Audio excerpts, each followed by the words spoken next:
Hello વિદ્યાર્થી મિત્રો, આગળના લેક્ચરમાં આપણે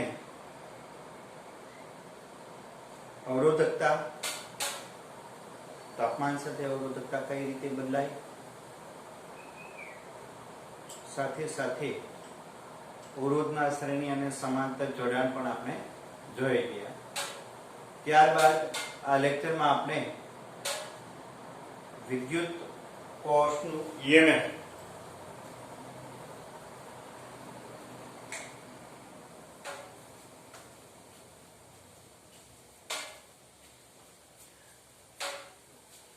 વિદ્યુત કોષનું EMF જે આપણે જોઈએ. વિદ્યાર્થી મિત્રો, કોઈ પણ ધાતુ, આ ધાતુમાંથી મુક્ત ઇલેક્ટ્રોનને બહાર કાઢવા માટે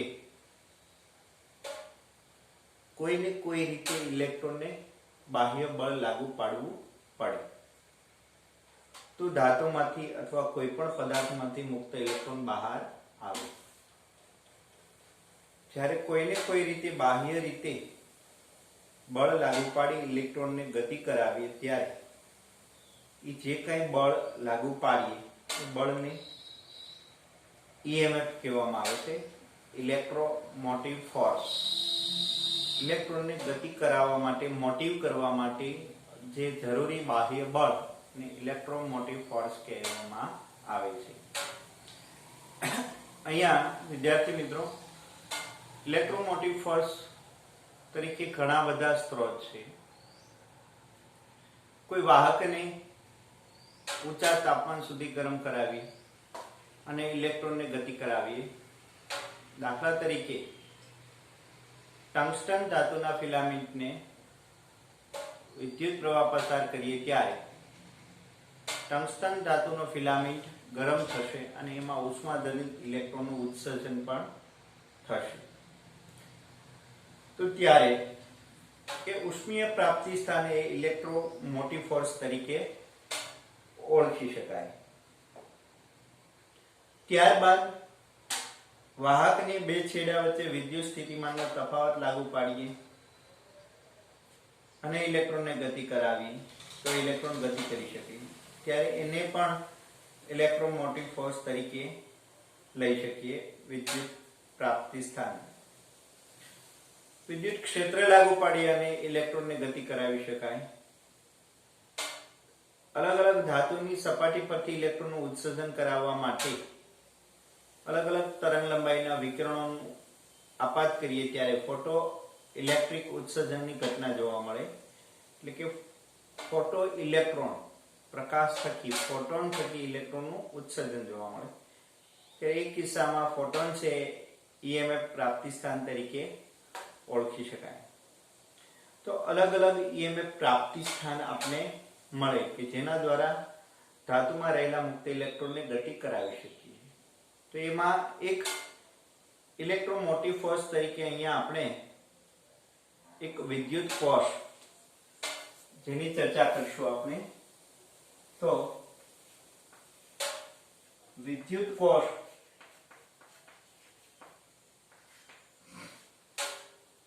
વિદ્યાર્થી મિત્રો, વિદ્યુત કોષ એક EMF પ્રાપ્તિ સ્થાન તરીકે પણ લઈ શકાય. ઇલેક્ટ્રોમોટિવ ફોર્સ તરીકે એક વિદ્યુત કોષને પણ લઈ શકીએ. તો ખરેખર વિદ્યુત કોષની આંતરિક રચના કેવી હોય છે? વિદ્યાર્થી મિત્રો, તમારે રસાયણ વિજ્ઞાનમાં વિદ્યુત કોષો અને વિદ્યુત કોષોમાં વિદ્યુત દ્રાવણ, ઇલેક્ટ્રોલાઇટ દ્રાવણ, એમાં રાખવામાં આવતા બે ધ્રુવો, આ અલગ અલગ ધ્રુવો પસંદ કરવામાં આવે છે. અને આ બે ધ્રુવોને અનુરૂપ ઇલેક્ટ્રોલાઇટ દ્રાવણ, વિદ્યુત વિભાજીય દ્રાવણ અથવા વિદ્યુત દ્રાવણ પસંદ કરવામાં આવે છે. દાખલા તરીકે કોપર અને ઝીંક હોય તો એને અનુલક્ષીને કોપર સલ્ફેટ દ્રાવણ તરીકે લેવામાં આવે અથવા મંદ H2SO4 પણ લેવામાં આવે છે. બીજું, આ બે ધ્રુવોની પસંદગી એવી રીતે કરવામાં આવે છે કે બંને ધ્રુવોની સક્રિયતા શ્રેણીમાં કેટલું અંતર છે એ ખાસ અગત્યનું છે. આપણે જો વધારે ઈએમએફ જોતો હોય તો આ બંને ધ્રુવોની પસંદગી આપણે એવી રીતે કરવામાં આવે કે સક્રિયતા શ્રેણીમાં એમનો ક્રમાંક દૂર હોય. એટલે કે સક્રિયતા શ્રેણીમાં જે પ્રથમ ક્રમનો ધ્રુવ હોય અને અંતિમ ક્રમનો ધ્રુવ હોય તો એ બંને ધ્રુવોને પસંદ કરીએ વિદ્યુત કોષમાં તો ઈએમએફ આપણને ખૂબ જ વધુ મળે, જે તમારે રસાયણ વિજ્ઞાનમાં આવે છે અને વિશેષમાં તે ભણશો. તો અહીંયા બંને ધ્રુવોની પસંદગી એમની સક્રિયતા ઉપર આધાર રાખે છે. ત્યારબાદ વિદ્યાર્થી મિત્રો આપણને એ પણ ખ્યાલ છે કે આ બંને ધ્રુવોની વિદ્યુત કોષના દ્રાવણમાં ઇલેક્ટ્રોલાઇટ, એને કહેવામાં આવે છે ઇલેક્ટ્રોલાઇટ. ઇલેક્ટ્રોલાઇટમાં આપણે બંને ધ્રુવોને ડુબાડીએ ત્યારે રાસાયણિક પ્રક્રિયા શરૂ થાય છે, જે પણ સારી રીતે તમે સમજી શકો છો. આ રાસાયણિક પ્રક્રિયામાં ઓક્સિડેશન અને રિડક્શનની પ્રક્રિયાઓ થતી હોય છે. એટલે કે કોઈ એક ધ્રુવનું ઓક્સિડેશન થતું હોય, બીજા ધ્રુવનું રિડક્શન થતું હોય. ફરી પાછા રિડક્શન થતા ધ્રુવોમાંથી ઇલેક્ટ્રોન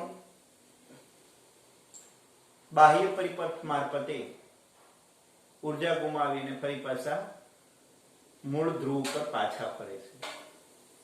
તો અહીંયા ખાસ એમ કહીએ તો ઓક્સિડેશન અને રિડક્શનની પ્રક્રિયા દરમિયાન શું થાય છે? તો કે ઓક્સિડેશન અને રિડક્શનની પ્રક્રિયા દરમિયાન કોઈ એક ધ્રુવ ઇલેક્ટ્રોન ગુમાવતો હોય તો બીજો ધ્રુવ ઇલેક્ટ્રોન મેળવતો હોય છે. તો આ પ્રક્રિયા કઈ રીતે થાય છે? તો કે એક સક્રિયતાના કારણે દ્રાવણમાંથી ઇલેક્ટ્રોન ધ્રુવ પર જમા થાય. જેમની સાદી સરળ રચનાકૃતિ આપણે જોઈએ તો અહીંયા વિદ્યાર્થી મિત્રો એક વિદ્યુત રાસાયણિક કોષ ધ્યાનમાં લઈએ. વિદ્યુત રાસાયણિક કોષ જેમાં બે ઇલેક્ટ્રોડ હોય છે, અલગ અલગ ધાતુના બે ઇલેક્ટ્રોડ હોય છે.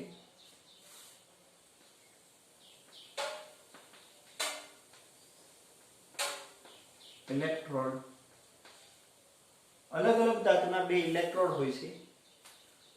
સાથે સાથે ઇલેક્ટ્રોલાઇટ દ્રાવણ હોય છે.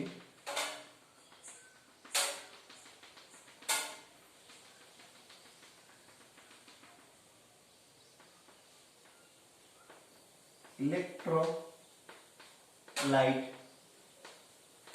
જેને વિદ્યુત કોષનું દ્રાવણ કહીએ. હવે અહીંયા વિદ્યાર્થી મિત્રો આપણને ખ્યાલ છે બે ઇલેક્ટ્રોડને ઇલેક્ટ્રોલાઇટમાં ડુબાડીએ ત્યારે રાસાયણિક પ્રક્રિયા શરૂ થાય છે. રાસાયણિક પ્રક્રિયા શરૂ થાય ત્યારે શું થાય? તો કે દ્રાવણમાંથી ઋણાયન અથવા ઇલેક્ટ્રોન કોઈ એક ધ્રુવ પર જમા થાય. એટલે ધારો કે દ્રાવણમાં રહેલો ઇલેક્ટ્રોન ઘણા બધા ઇલેક્ટ્રોન હોય અને દ્રાવણમાં ધનાયન પણ હોય છે. એને આપણે પ્લસ વડે દર્શાવીએ તો ઋણાયન અને ધનાયન દ્રાવણમાં હાજર હોય છે. રાસાયણિક પ્રક્રિયા દરમિયાન ઓક્સિડેશન કે રિડક્શનની પ્રક્રિયા દરમિયાન ધારો કે ઇલેક્ટ્રોન અહીંયા જમા થાય ઋણ ધ્રુવ પર, તો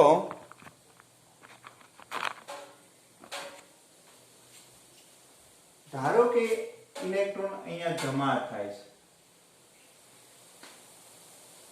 તો ધન આયન બીજા ધ્રુવ ઉપર જમા થાય. એટલે કે એનો મતલબ એવો છે કે ઇલેક્ટ્રોનની ધ્રુવ તરફ ખેંચી જનાર એક આકર્ષણ બળ ઉત્પન્ન થાય છે, જે ધ્રુવની સક્રિયતા ઉપર આધાર રાખે છે. તો ઇલેક્ટ્રોન જ્યારે ઋણ ધ્રુવ તરફ અને પ્રોટોન અથવા ધનાયન જ્યારે ધન ધ્રુવ તરફ ગતિ કરતા હોય, દ્રાવણમાં ગતિ કરીને જમા થતા હોય ત્યારે આ ઇલેક્ટ્રોનને ધ્રુવ તરફ આકર્ષિત કરનારું બળ, જેને આપણે નોન ઇલેક્ટ્રિક ફોર્સ કહેવામાં આવે છે, નોન ઇલેક્ટ્રિક ફોર્સ, જે ઇલેક્ટ્રોનને ઋણ ધ્રુવ તરફ ખેંચી જાય અને પ્રોટોનને ધન ધ્રુવ તરફ ખેંચી જાય. આ ખેંચી જનાર દ્રાવણમાં ઉત્પન્ન થતું જે કંઈ બળ છે એને Fn વડે દર્શાવાય. Fn એટલે અવિદ્યુતીય બળ.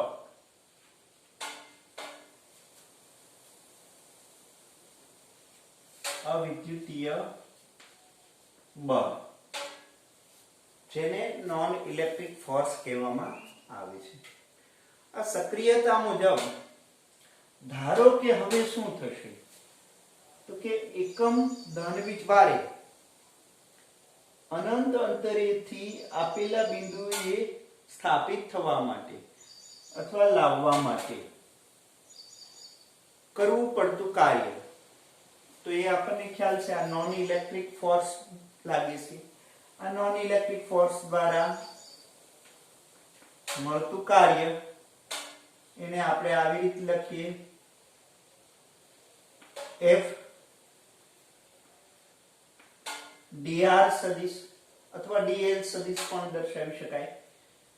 હવે એકમ ધન વીજભાર હોય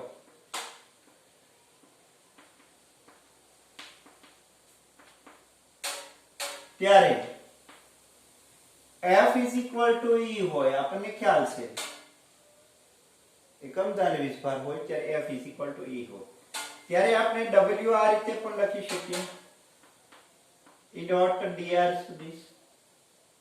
હવે અનંત અંતરેથી આપેલા બિંદુ સુધી લાવવા માટે ક્ષેત્ર વિરુદ્ધ કરવું પડતું કાર્ય અથવા સંરક્ષિત બળ ક્ષેત્ર વડે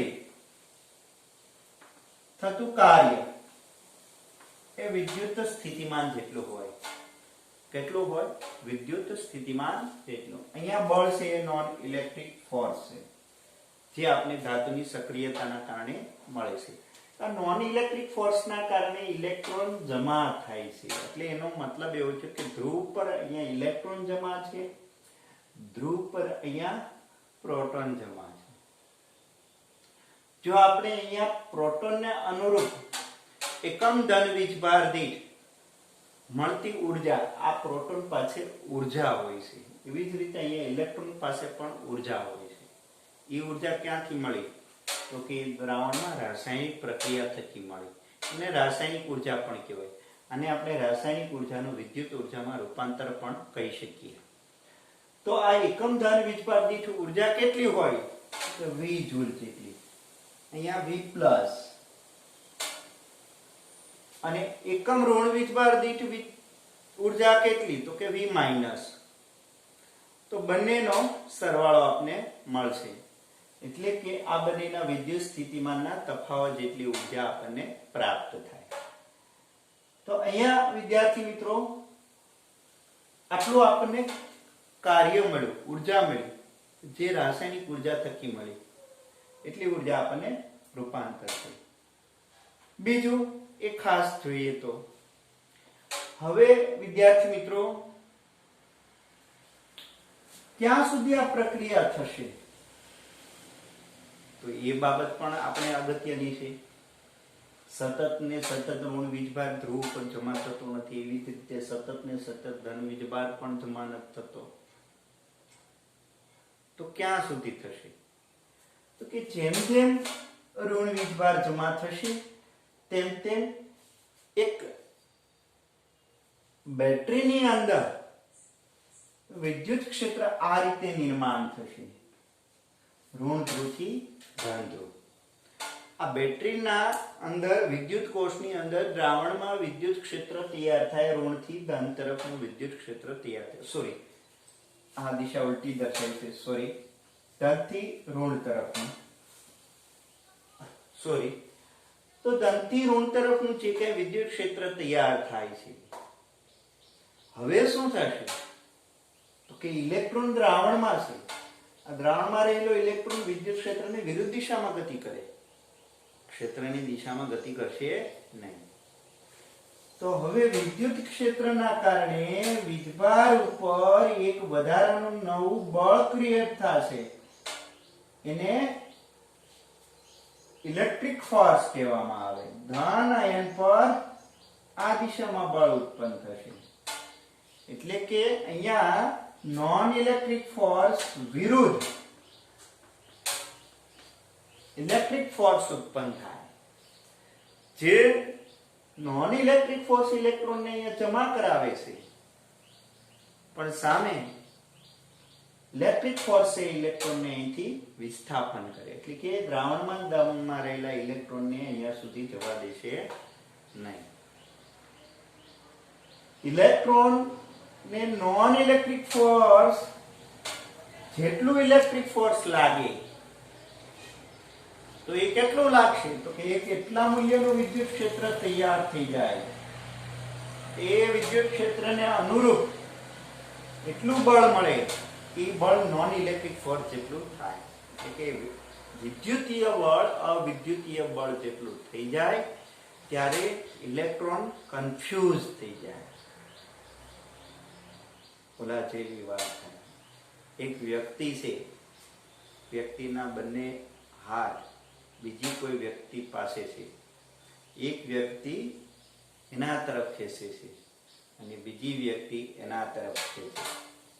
જો બંનેના બળ સમાન મૂલ્ય વિરુદ્ધ દિશામાં હોય તો વચ્ચે રહેલી વ્યક્તિનું સ્થાનાંતર થતું નથી.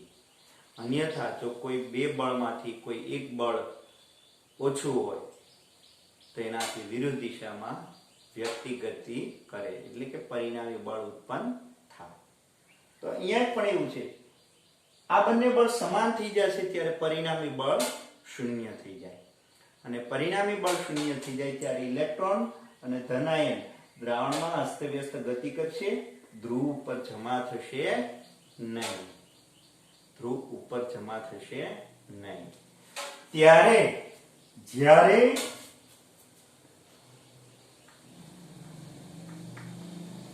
દ્રાવણમાં અવિદ્યુતીય બળ અને વિદ્યુતીય બળ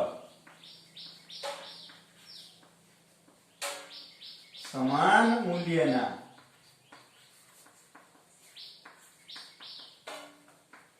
અને વિરુદ્ધ દિશામાં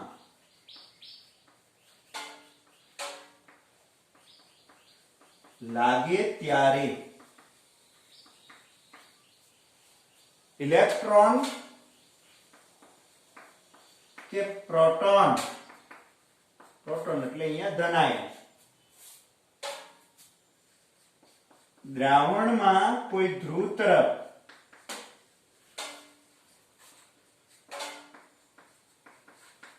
ગતિ કરશે નહીં,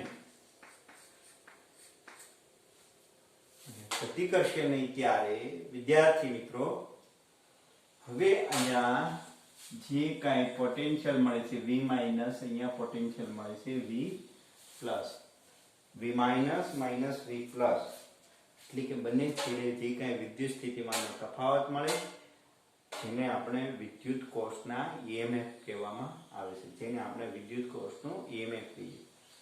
ધ્રુવ તરફ ગતિ કરશે નહીં ત્યારે કોષની આ સ્થિતિને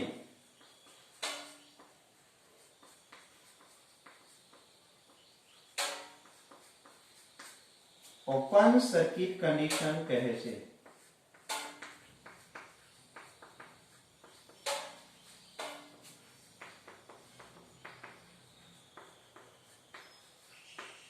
આ એક અગત્યની બાબત છે વિદ્યાર્થી મિત્રો. જ્યારે વિદ્યુત કોષમાં વિદ્યુત દ્રાવણમાં વિદ્યુત ધ્રુવ ડુબાડીએ ત્યારે થોડા સમય પછી ઋણ ધ્રુવ ઉપર જે કાંઈ ઇલેક્ટ્રોન જમા થયા હોય અને ધન ધ્રુવ ઉપર જે કાંઈ પ્રોટોન જમા થયા હોય ત્યારે પછી હવે ઇલેક્ટ્રોન કે પ્રોટોન જમા થવાનું બંધ થઈ જાય. એટલે એનો મતલબ એવો છે કે દ્રાવણમાં પ્રથમમાં નોન ઇલેક્ટ્રિક ફોર્સ શૂન્ય હોય છે, કેમ કે અહીંયા ઇલેક્ટ્રોન જમા થયા હોતા નથી, એટલે વિદ્યુતીય બળ મળતું નથી. ત્યારે માત્ર ને માત્ર નોન ઇલેક્ટ્રિક ફોર્સ જ મળે છે, અવિદ્યુતીય બળ મળે છે. પણ પછી ધીમે ધીમે જમા થતા જાય તેમ તેમ બંને મૂલ્ય સમાન થતા જાય, ત્યાર પછી પ્રક્રિયા અટકી જશે. અને પ્રક્રિયા અટકી જાય ત્યારે એવી કન્ડિશનને વિદ્યુત કોષની કેવી કન્ડિશન કહેવામાં આવે છે? Open circuit condition. અને આ ઓપન સર્કિટ કન્ડિશનને બંને ધ્રુવ વચ્ચે વિદ્યુત સ્થિતિમાનનો તફાવત હોય એને આપણે કહીએ બેટરીના EMF કહીએ. શું કહીશું? બેટરીના EMF. તો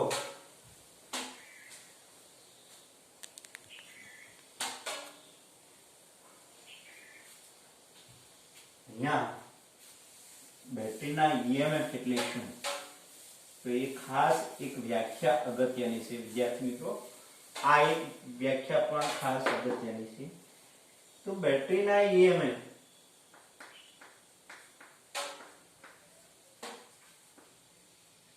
ને એટલે શું?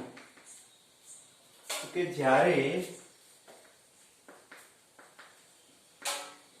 વિદ્યુત કોષ ઓપન સર્કિટ કન્ડિશનમાં હોય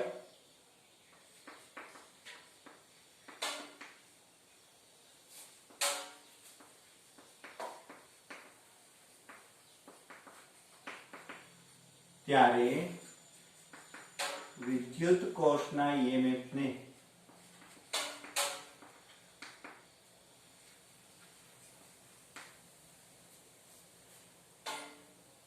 બેટરીના EMF કહે છે.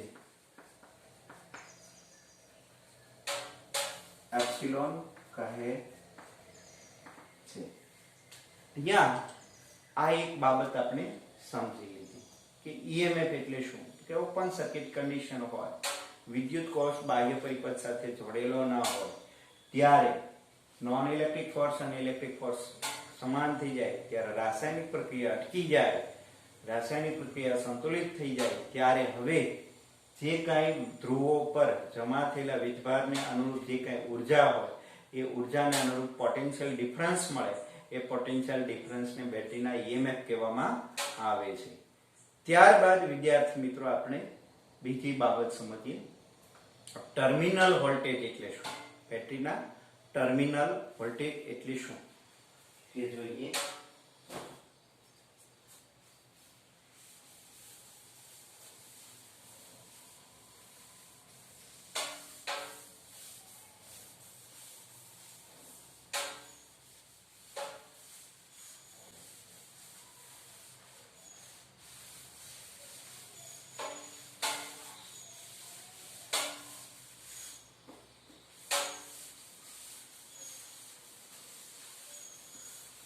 હવે વિદ્યાર્થી મિત્રો આ વિદ્યુત કોષને ધારો કે આપણે એક બાહ્ય પરિપથ સાથે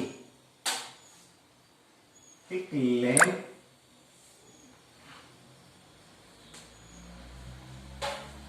જોડી દઈએ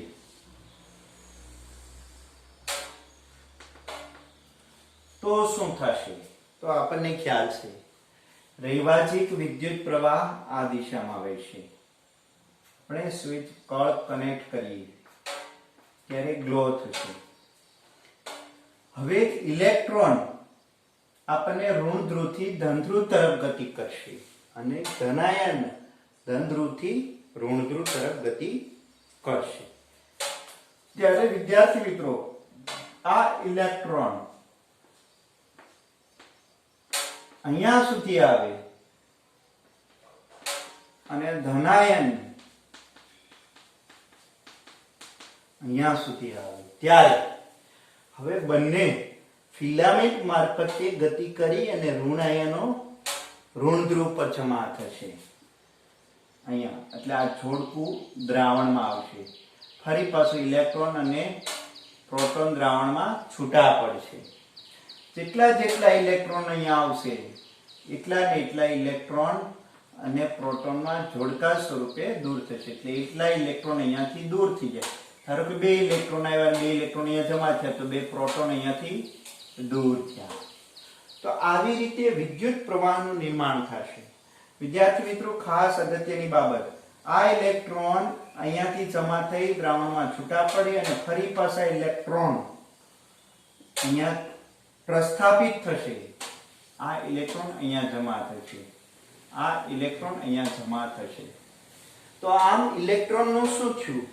ઋણ ધ્રુવથી અહીંયા હવે ફિલામેન્ટમાં અવરોધમાંથી પસાર થશે ત્યારે ઇલેક્ટ્રોન પાસે જે કંઈ ઉર્જા હતી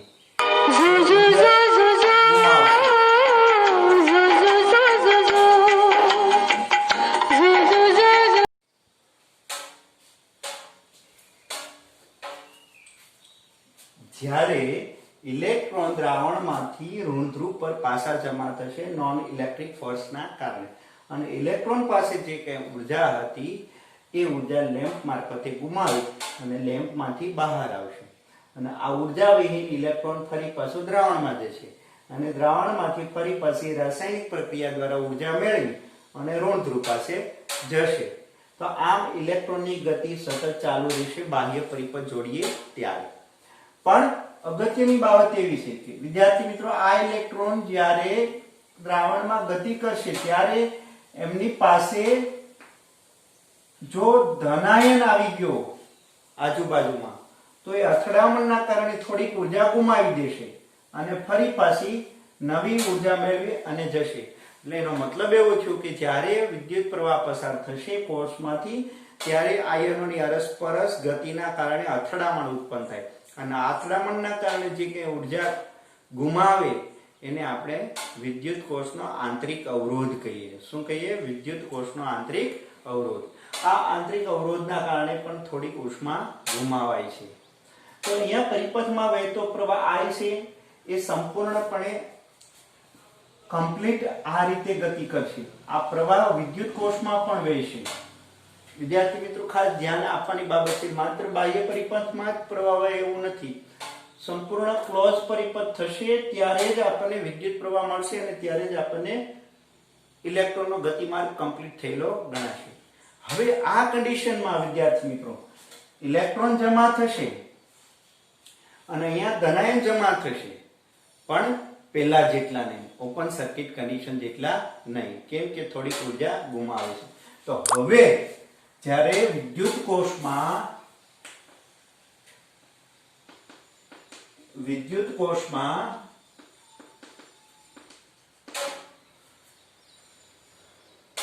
વિદ્યુત પ્રવાહ પસાર થાય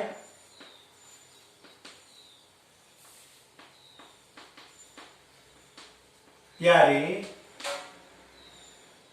આંતરિક અવરોધના કારણે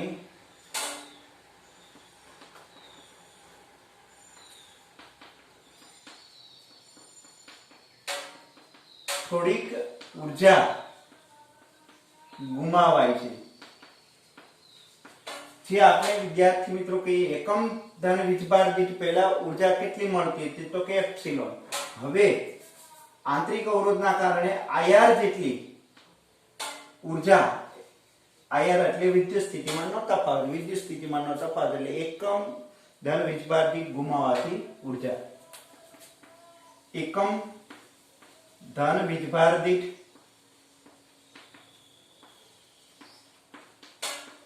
ગુમાવાતી ઉર્જા એને વિદ્યુત સ્થિતિમાન V કહીએ. તો હવે આ બે ધ્રુવ વચ્ચે જે કાંઈ વોલ્ટેજ હોય એ વોલ્ટેજને આપણે આ રીતે આપીએ, V બરાબર એપ્સિલોન માઇનસ IR, જેને જ્યાં V ને આપણે ટર્મિનલ વોલ્ટેજ કહીએ. ખાસ વિદ્યાર્થી મિત્રો ધ્યાન આપવાનું કે ટર્મિનલ વોલ્ટેજ હંમેશા વિદ્યુત કોષને બાહ્ય પરિપથ સાથે જોડીએ ત્યારે વિદ્યુત કોષમાં પ્રવાહ વહે ત્યારે વિદ્યુત કોષના બે છેડા વચ્ચેના વિદ્યુત સ્થિતિમાનના તફાવતને આપણે ટર્મિનલ વોલ્ટેજ કહીએ છીએ. અને બેટરીના EMF એટલે શું? તો કે બેટરીના EMF એટલે વિદ્યુત કોષને જ્યારે બાહ્ય પરિપથ સાથે જોડેલો ન હોય અથવા વિદ્યુત કોષમાં પ્રવાહ પસાર થતો ન હોય ત્યારે એના બે ધ્રુવ વચ્ચે જે કાંઈ વિદ્યુત સ્થિતિમાનનો તફાવત હોય એને આપણે ટર્મિનલ વોલ્ટેજ કહીએ છીએ. તો અહીંયા આપણે આજે આટલું કમ્પ્લીટ કરીએ.